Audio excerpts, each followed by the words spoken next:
Ô, tôi chặtតែជុំដល់កបងប្អូន3ថ្ងៃភ្លៀងជាប់គ្នារហូតនេះទៅចាក់ទៅជុំដល់ហើយជាការលើបងប្អូន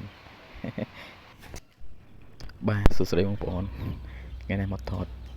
កូនមន់ចែកជូនបងប្អូនទស្សនាកំសាន្តផ្នែកលេងបាទហើយទាំងអស់3ទ្រុងបងប្អូនថ្ងៃមុនថតមានអានៅក្នុងទ្រុងមានអានៅក្នុងកធុនគក់កៅអៅបាទតែថ្ងៃនេះគឺអត់មានទេមានតែនៅក្នុងទ្រុងទាំងអស់ហើយបាទហើយនេះខ្ញុំកត់ថ្ងៃទីបាទដើម្បីสนุกឆ្នាំងាយស្រួលយើងដាក់តម្លាក់ចុះដីថ្ងៃណាអញ្ចឹងណាបងប្អូនអញ្ចឹងត្រូវតែកត់ទីដើម្បីកុំឲ្យវែងភាគច្រើនខ្ញុំដាក់ចុះនៅអាយុ40ថ្ងៃតែលើកនេះប្រហែលជាមិនដល់ទេបងប្អូនដោយអាសបុករៀងធ្វើនោះគឺនៅសល់3ថ្ងៃទៀតគ្រប់មួយខែបងប្អូនព្រោះខ្ញុំថតថ្ងៃនេះថ្ងៃទី10អញ្ចឹងវាកើតថ្ងៃទី13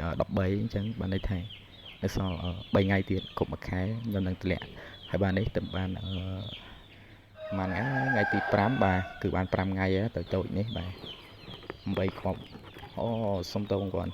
11គ្រាប់បងប្អូនដំបូងគិតថា12ដល់ពេលឆ្លងអាចចង់ក្រោយគេញាត់រួចបងប្អូនចុះសវកដែរតែញាត់រួចក៏ទៅបាត់ទៅហើយលទ្ធផលហ្នឹងគឺបានតែ11ដែរអត់ចឹងនិយាយថាអត់ហួសពី11អញ្ចឹងបងប្អូនហ្នឹងហើយអានេះដល់ពេលបាច់ធុងចេញមកទៀតបងប្អូនហើយយ៉ាវកូនមកខ្ញុំហើយនឹងចិត្តដល់ថ្ងៃតម្លាក់ចុះហើយសល់3ថ្ងៃទៀតទេត្រូវដាក់ចុះហើយពួកអីពងមន់ខ្ញុំនៅសល់ប្រហែលជា7 8គ្រាប់ទៀតបងប្អូនហើយអត់តន់ញាស់ដោយសារមេនឹងវាពងក្រោយគេអញ្ចឹងណាបងប្អូនហើយតែសំខាន់ណាស់ឥឡូវមានគេមកសុំចែកទៀតតែអត់លក់ទេទុកចិញ្ចឹមទាំងអស់ហ្នឹងបងប្អូនពួកឯងគិតថា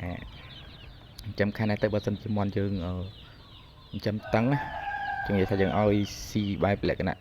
ធម្មជាតិធម្មតាសាមញ្ញបងប្អូនបើថាយើងចិញ្ចឹមតឹងគឺ4ខែ5ខែហ្នឹង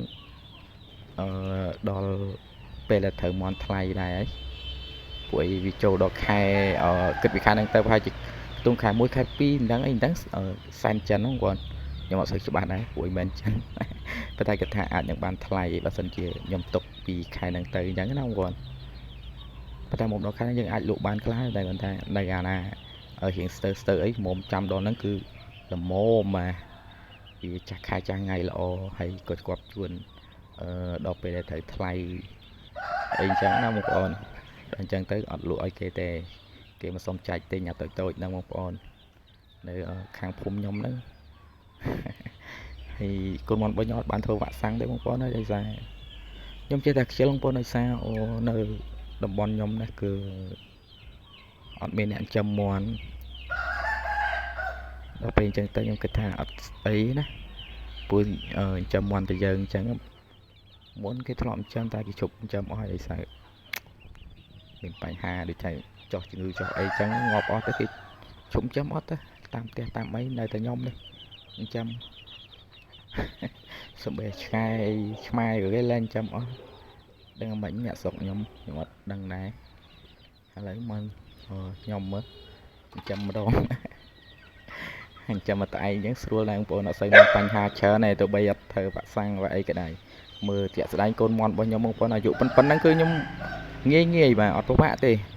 ហើយដូចធុងនឹងចឹងយប់ឡើងគាត់ថាយកអាបេដាក់ស្រូវនឹងក្របឲ្យចិត្តទៅបាទហើយ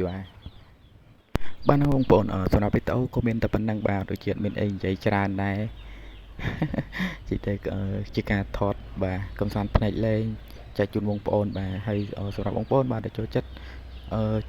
ទស្សនាបាទចង់ឃើញពីការចិញ្ចឹមសត្វជាលក្ខណៈគ្រួសារអញ្ចឹងសូមបងប្អូនជួយ like ខ្ញុំម្នាក់មួយផងបងប្អូនណាថ្ងៃក្រោយតែបើសិនជាខ្ញុំមានជំនាញចំណេះចេះស្ទាត់ទៅខ្ញុំនឹងចែកជូនបងប្អូនបាទអរគុណច្រើន